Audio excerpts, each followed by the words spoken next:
உழவர்களுடைய தொடர்பு ஏற்படுத்தும் விதமாக 2.0 அப்படின்னு சொல்லக்கூடிய உழவர் தொடர்பு திட்டம் அப்படிங்கிறத முன்பிருந்த அரசு கொண்டு வந்தது.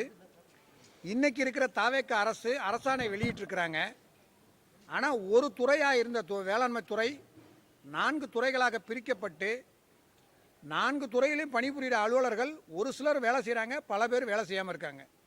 இந்த நிகழ்வில் அரசாணை வெளியிட்ட பிறகு மதுரை ஹைகோர்ட்டில் போனாங்க. ஹார்டிகல்ச்சர் டிபார்ட்மெண்ட்டுக்கு வழக்கு தள்ளுபடி செய்யப்பட்ட நிலையில் அதில் இருக்கக்கூடிய அலுவலர்கள் பதவி உயர்வு பாதிக்கப்படும், வேலை செய்யாமல் சம்பளம் வாங்கணும் அப்படிங்கிற நினைப்பில் இருக்காங்க.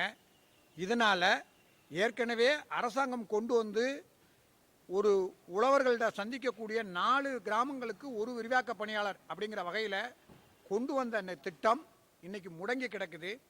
உடனடியாக தாவேக்க அரசு இந்த அரசாணை வெளியிட்டதோடு மட்டும் இல்லாமல் வேகமாக நடவடிக்கை எடுத்து ஏற்கனவே 2600 பேருக்கு மேலே இன்னும் பணியை ஏற்காமல் புறக்கணிக்கிற நிலையிலே இருக்கக்கூடிய தோட்டக்கலைத்துறை பணியாளர்களை பிரித்து உடனடியாக வேளாண்மை சார்ந்து ஒரு கொடையின் கீழ் கொண்டு வந்து அத்தனை பேரும் விவசாயிகளுக்கு பலனளிக்கிற வகையில் பணிபுரியணும் அப்படிங்கிறது தான் 2.0 திட்டம், அரசாணை திட்டம். அதை நிறைவேற்றணும் அப்படிங்கிறதான் முதல் கோரிக்கை.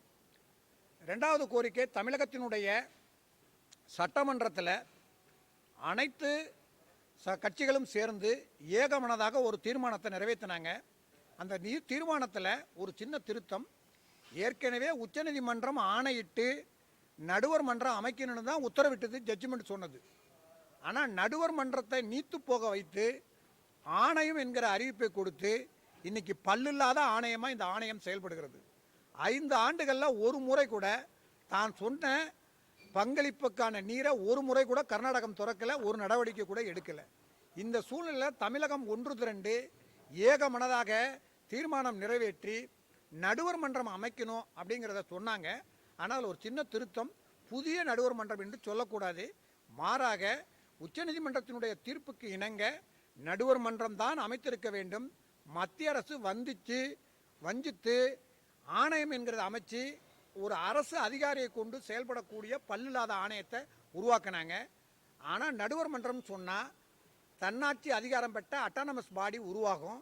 அதைத்தான் இன்றைக்கி தமிழக சட்டமன்றம் சொன்னிச்சு. ஆனால் திங்கட்கிழமை அன்னைக்கு மற்ற கட்சிகள்லாம் என்ன செய்கிறாங்க, இந்த ஆணையத்தில் சேர்ப்பு என்பது ஏற்றுக்கொள்ள முடியாதுன்னு சொல்லி விவசாயிகளுக்கு ஒரு மிகப்பெரிய துன்பத்தை உருவாக்குறாங்க. ஏற்கனவே தமிழகத்தில் இருக்கக்கூடிய விவசாயிகள் நலிவடைந்து கொண்டிருக்கிறாங்க.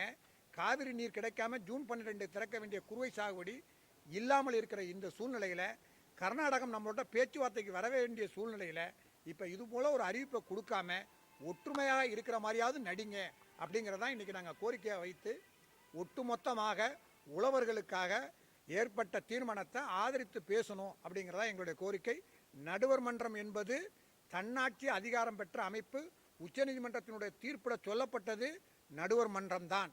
மாறாக ஏமாற்றும் வழியில் ஆணையம் என்கின்ற அமைப்பை உருவாக்கி அதிகாரம் இல்லாத பல்லில்லாத ஒரு ஆணையத்தை உருவாக்கியிருக்காங்க. ஆணையத்தினுடைய அதிகாரி என்பவர் ஒரு அரசினுடைய பணியாளர். அவர் அரசாங்கம் என்ன சொல்லுதோ அதை தான் செய்வார். அதனால் எந்த ஒரு பலனும் இல்லாத நிலையை நம்ம 5 ஆண்டுகளில் பார்த்துட்டோம். இப்போ தமிழக அரசு ஏகமனதாக ஏற்றிருக்கக்கூடிய தீர்மானம் என்பது மிக மிக வரவேற்கத்தக்கது, உழவர்களுக்கு நன்மை பயக்கக்கூடியது. தலைவர் தமிழ்நாடு விவசாய சங்கங்களின் கூட்டு இயக்கம் காவிரி தனபாலன்.